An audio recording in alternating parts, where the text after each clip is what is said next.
అధ్యక్షులు గౌరవనీయులు శ్రీ నారా చంద్రబాబు నాయుడు గారు, జాతీయ ప్రధాన కార్యదర్శి నారా లోకేష్ గారిపై ఏదైతే గుడివాడ అమర్నాథ్ గారు ఏదైతే మాటలు మాట్లాడారో దాన్ని టీఎన్ఎస్ఎఫ్ తీవ్రంగా ఖండిస్తుంది.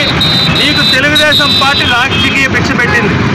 నువ్వు రాజకీయ వనమాలు నేర్చుకుంది తెలుగుదేశం పార్టీలో. అలాంటి తెలుగుదేశం పార్టీ అధినాయకుడిపై ఇష్టానుసారంగా మాట్లాడితే కనుక ఇది ట్రైలర్ మాట్లాడుతున్నాయి. 2024లో నీ గుడ్డు పగులుద్దని కూడా మూలంగా తెలియజేస్తున్నావు. నువ్వు ఐటీ శాఖ మంత్రిగా ఉండి ఎన్ని పెట్టుబడులు తీసుకొచ్చావు? 5 సంవత్సరాల్లో ఎన్ని పెట్టుబడులు తీసుకొచ్చావు ఐటీ శాఖ మంత్రిగా ఉండి? ఏదైతే ఈ సర్క్యూట్ హౌస్లో అనేకసార్లు ప్రెస్ మీట్లు పెట్టి హెచ్సిఎల్ కానివ్వండి, ఐబిఎన్, అదేవిధంగా ఇన్ఫోసిస్ అనేక పెట్టుబడులు తీసుకొచ్చని అనేకసార్లు పెట్టావు.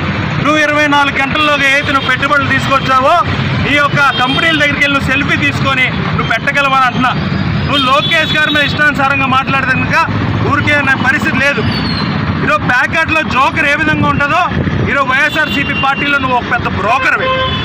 ఇప్పటికైనా గుడివాడ అమర్నాథ్ ఇష్టానుసారంగా మాట్లాడక ఉత్తరాంధ్ర ప్రాంతమే కాదు ఆంధ్రప్రదేశ్ ప్రాంతంలో ఎక్కడా కూడా తిరగలేవు అనుకుని మూలంగా తెలియజేస్తాను.